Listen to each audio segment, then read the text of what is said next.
বাংলাদেশের চিন্ময় প্রভুকে বিনা শর্তে মুক্তি ও বাংলাদেশে হিন্দু সম্প্রদায়ের ওপর অবিরত অত্যাচারের ঘটনার প্রতিবাদে মিছিল সংঘটিত হলো পুরুলিয়ায়। এদিন পুরুলিয়া শহরের রেল স্টেশন থেকে হিন্দু সচেতনতা মঞ্চের পক্ষ থেকে প্রতিবাদ মিছিল করা হয়। শহরের একাংশ পরিক্রমা করে ওই মিছিলটি ট্যাক্সি স্ট্যান্ডে পৌঁছয়। এই পদযাত্রার মধ্য দিয়ে ভারত সরকারকে এ বিষয়ে হস্তক্ষেপ করার দাবি জানিয়েছেন হিন্দু সচেতনতা মঞ্চের সদস্যরা।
হিন্দুদের উপরে অবর্ণনীয় অত্যাচার হচ্ছে, সেই অত্যাচারের একটা সামগ্রিক প্রতিবাদ এবং ভারত সরকারের দৃষ্টি আকর্ষণ করা।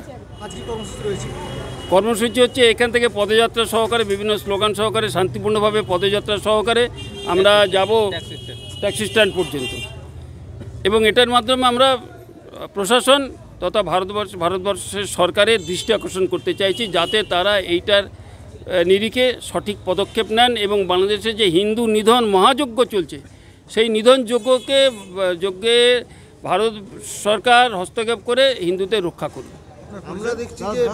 আমরা দেখছি যে ইসকনকে একটা ব্যান্ড করার বা নিষিদ্ধ করার চক্রান্ত করছে বাংলাদেশ সরকার, কি বলবেন এটা হঠাৎ করে? দেখুন, বাংলাদেশ সরকার এটা অত্যন্ত ইচ্ছাকৃতভাবে করছেন বলে আমার ব্যক্তিগত অভিমত। কেননা যিনি বাংলাদেশ সরকারের এখন প্রধান, তিনি একজন নোবেল প্রাইজ লরিয়েট।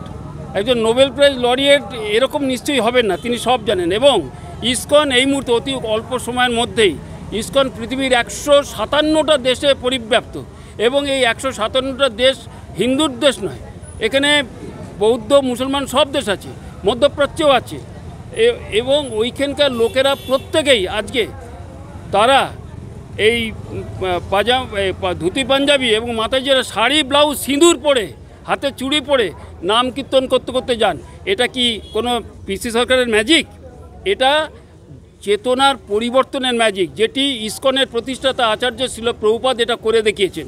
এটা নিশ্চয়ই ওখানকার যিনি মুখ্য প্রশাসক তিনি জানেন, তথাপি এটা করছে, তার মানে এর মধ্যে ঘৃণ্য ষড়যন্ত্র আছে। আমরা এই ঘৃণ্য ষড়যন্ত্রের প্রতিবাদ করতে চাই।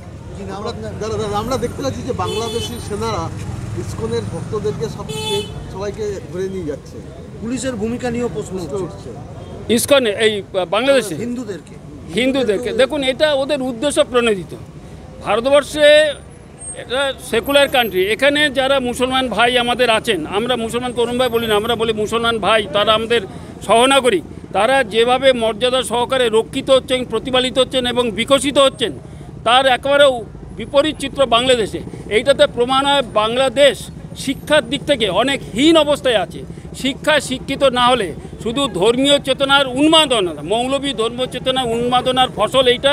তাদের দেশে এখন শাক সবজি থেকে প্রতিটি জিনিস নাগালের বাইরে, ধরছড়ার বাইরে, সেখানকার লোক নিজেরা বলছেন। এই অবস্থা থেকে জনসাধারণের দৃষ্টিকে ফেরাবার জন্য এই ঘৃণ্য ষড়যন্ত্র করেছেন ওখানকার প্রশাসন, এবং এইভাবে তারা মানুষের চিন্তাকে বা মনোযোগকে ডাইভার্ট করে তুলেছেন। এটা হচ্ছে, আমার নাম শোভন সরকার।